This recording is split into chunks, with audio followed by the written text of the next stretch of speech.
Just knowing that someone is here for you and they're willing to listen goes a long way. But you have to make the effort.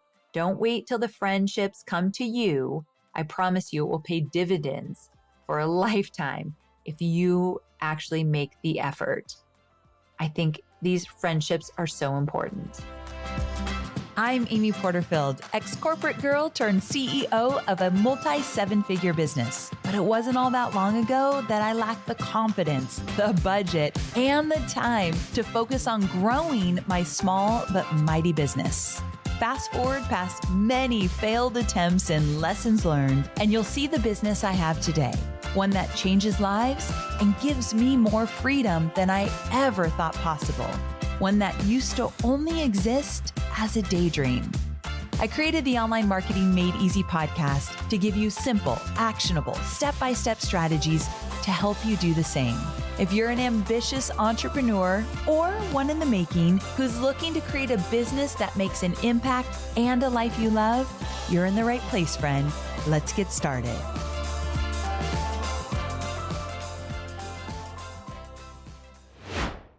Well, hey there, friend. Welcome back to another episode of Online Marketing Made Easy. Today, we're talking about something that is so important when you're a female entrepreneur.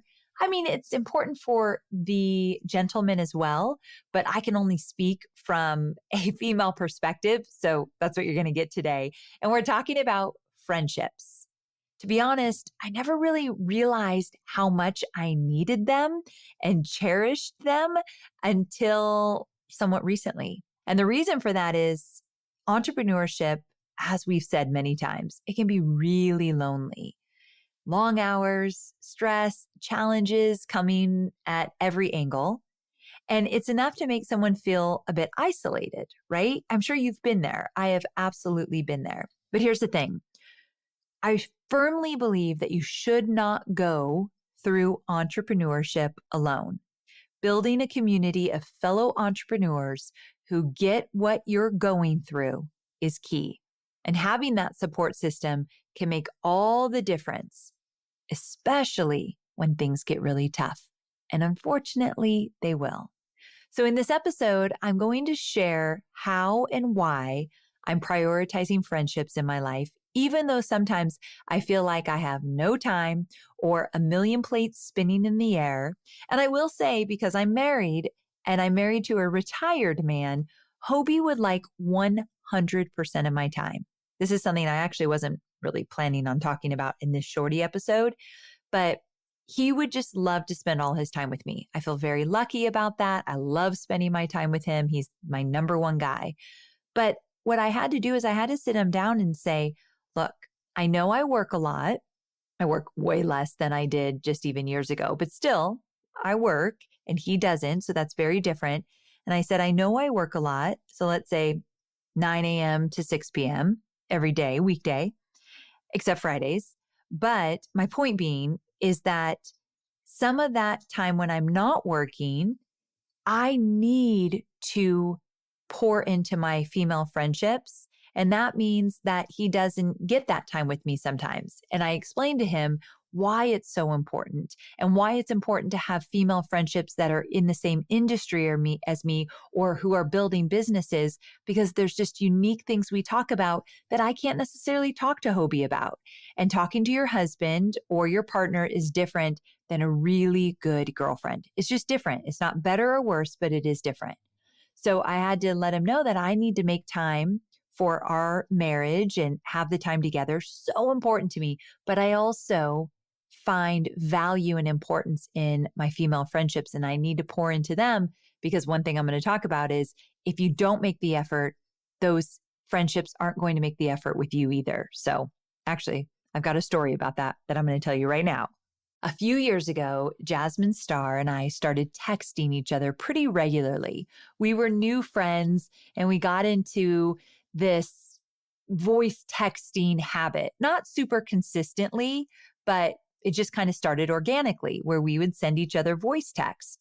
She was sharing with me her strategies and her struggles. And Jasmine, if you don't know, she's very deep. So she'll go there quickly if she trusts you, which I find so incredibly cool. So she would like have these deep conversations with me. And I was doing the same with her, but I was the one who wasn't very consistent. I'm not the best texter. I'm not quick at texting. I don't necessarily love texting back and forth all day. If you're my friend, you know this. And so it's something that I'm working on. But because of that, at one point, Jasmine kind of pulled back and I could sense that she was pulling back. I wasn't really hearing from her much anymore. And I said something like, "Are we cool?" And she said, "You've got to make an effort for this to work." And it was like, whoa, I don't think I've ever had a friend that has been that honest with me, especially not like where I used to consider Jasmine like a work friend. We were both in the same industry and we talked about work. That's really all we used to talk about. Very different now. But she said that you've got to make an effort for this to work. And like I said, it was the first time that I had a friend lovingly be open and honest with me and give me that constructive criticism. And it felt like it was from her heart. She cared about our friendship deeply, and she cared enough to say, this isn't going both ways. And I thought, I've really got to make a better effort to be a better friend because I really valued that friendship with her. And so from that day on, I make a huge effort. When I see a message from Jasmine, I jump on it because she jumps on it. And there's very few days that we go without hearing from each other. Actually, so with Jasmine and Jenna Kutcher, these are two friends that I voice text almost every day, usually just Monday through Friday. We all take the weekends off and we're with our families and all of that. And I think all of us are the same. We don't want to be on our phones all the time. But I have to say, I look forward to these text messages. Now, because we've all been friends for a very long time, we'll talk about personal stuff and work stuff and really get into it. And it's things like, hey, do you know this contractor? Have you worked with them before? Or this is what I'm paying for ads right now. What are you paying? What are you seeing? Or I've got to tell you, I did this and it totally tanked and I'm feeling like a complete loser right now. And I need to find a different story to tell myself and I need help. Or sometimes I just cry. I mean, I hate to admit it, it's rare, but I'll just be like, this isn't working. Let me tell you what I'm struggling with.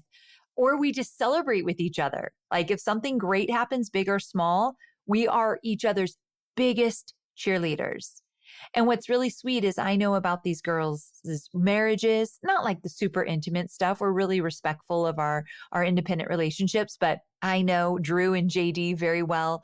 I know all about their kids and I know what their dreams are and what they're aspiring to and where they really get hung up. Like I know all this stuff, but only because I changed my mindset and said, I'm going to show up in a big way because I really need some good girlfriends to show up for me. And in order for that to happen, I have to go first. So I think it's important to have these really great friendships that are working relationships. Like we are all in the same industry, but we've gone beyond the work because we're not doing this just to make money, right? We're doing this for so many different reasons and it enhances our lives in so many ways. So we talk all about that. And also it's really cool. If one of us goes radio silent, you can bet that the other person's going to reach out. If Jenna hasn't heard from me in a few days, which is rare, but let's say it happens, she'll be like, what's going on? Are you okay? Also, I get into funks, not super regular anymore. I used to very regularly, but once in a while, because I deal with depression, a dark cloud will come over me and I am just in a funk. And even if you don't have depression like I do, we all know what it feels like to wake up in a funk, right? And so Jenna's funny because she'll be like, I want to know when you're in that. She actually like gave me permission and encouraged me to tell her. I would normally not tell anyone. The only person that would know is Hobie. And the only reason why he knows is because he's waking up right next to me and he could see it all over my face. But Jenna's like, oh, please tell me. I need to know. And I thought that was really cool that she's like, show up. And I want to encourage you to show up just as you are. So I thought that was really cool, which kind of leads me to my next point that these friendships and relationships feel like therapy sometimes. Like, don't worry, I have my own therapist and I don't go to these girls to get the therapy, but sometimes you just got to get some stuff off your chest and voicing it. Like, so there's a difference. We do voice messages and we put each other on 2 times speed to get through them fast. I always say like, please listen to this message in 2 times speed because it's like 6 minutes long, but just to get it off your chest. Sometimes I don't even need Jasmine to say a word. Like, if you don't respond, it's okay. I just needed to get this out of my head and share it with someone. And I know I'm not going to be judged. I know that there's no expectation of getting feedback all the time. I just want to vent. And then I feel better and we move on. And I think out of the three of us, I think that happens a lot. I will tell you a little trick I do.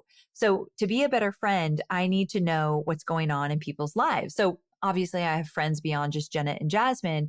And I want to remember, like, if a friend's getting surgery, or like this actually happened. One of my friends got surgery and I wanted to remember when her surgery was so I could follow up with her. So I opened up a notes app in my phone and I literally just put checking in on friends. That's the title of this notes app page or whatever.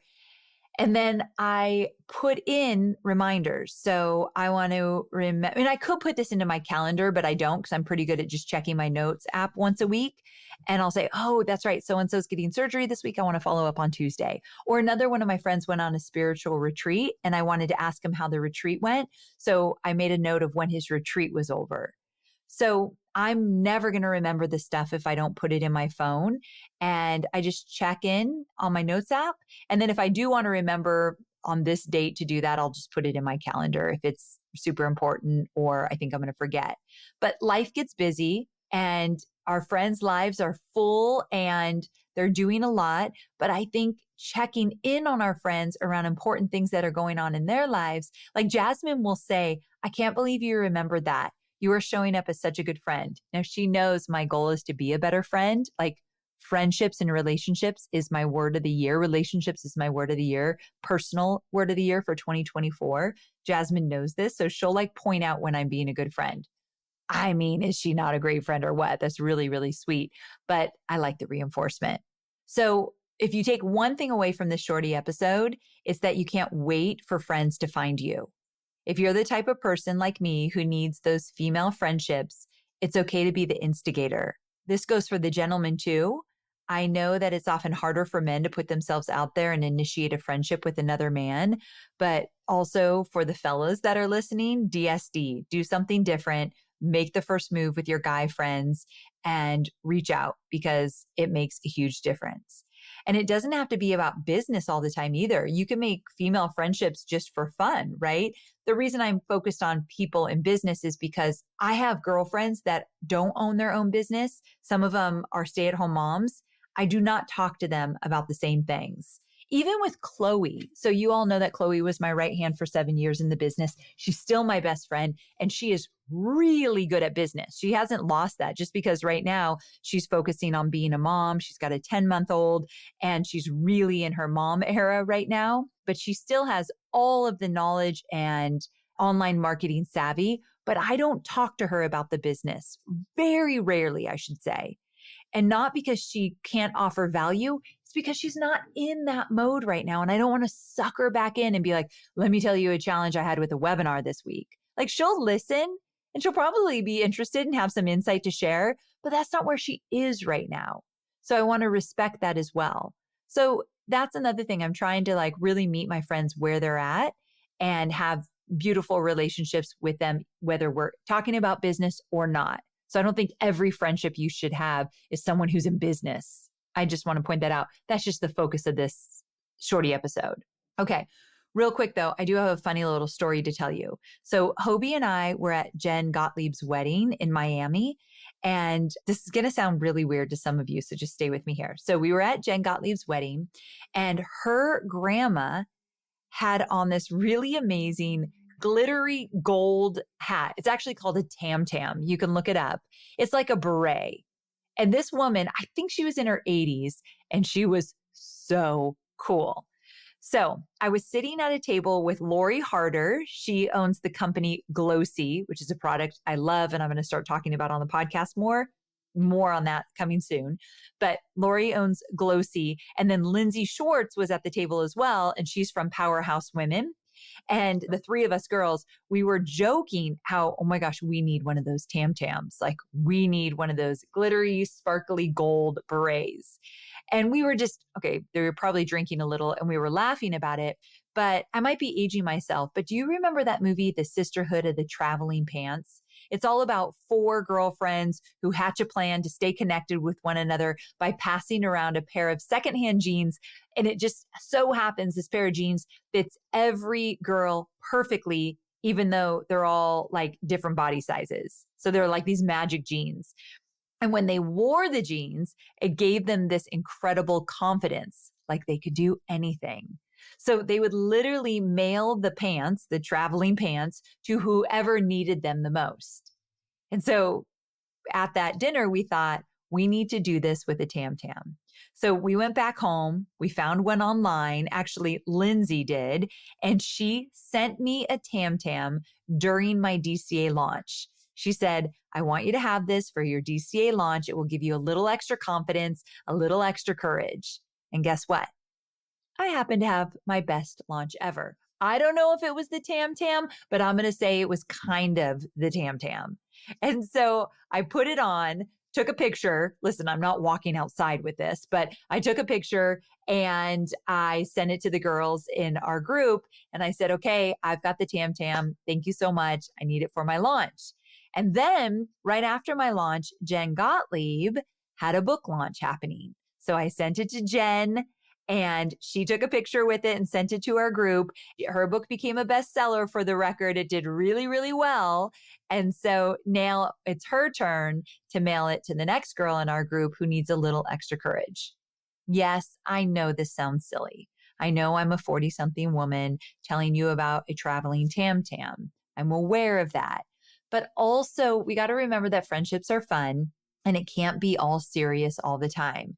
And this little tradition that we've created amongst this group of girls I'm with, we love it. We think it's so funny and it keeps us abreast of what each of us are working on. Like we have to be aware who has something coming up, who needs a little extra love. And so that's what we do. So with that, my friend, I'll leave you with a little challenge. You don't have to go buy a Tam Tam, but I challenge you to be more intentional with your friendships if they're important to you. If you notice that you haven't reached out to one of your friends in a while, someone you really care about and you want to be connected to, send her a text and say, hey, I know it's been a minute, but I'm thinking about you. Let's catch up. Or send her a voice message like I do with my girlfriends.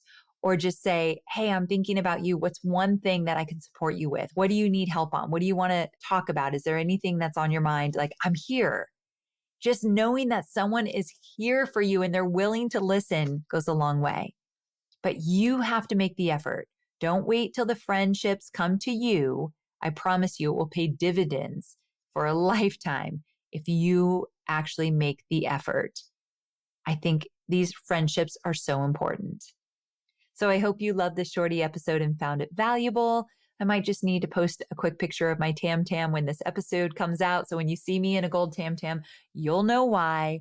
Thank you so much for following along. And if you loved hearing this episode, please be sure to follow Online Marketing Made Easy on your favorite listening platforms. Just click the follow button, leave a review. I love hearing from you and I learn a lot from those reviews. So I hope that you'll leave me a review wherever you listen to podcasts. I'll see you on Thursday for more entrepreneurial goodness. Same time, same place. Can't wait.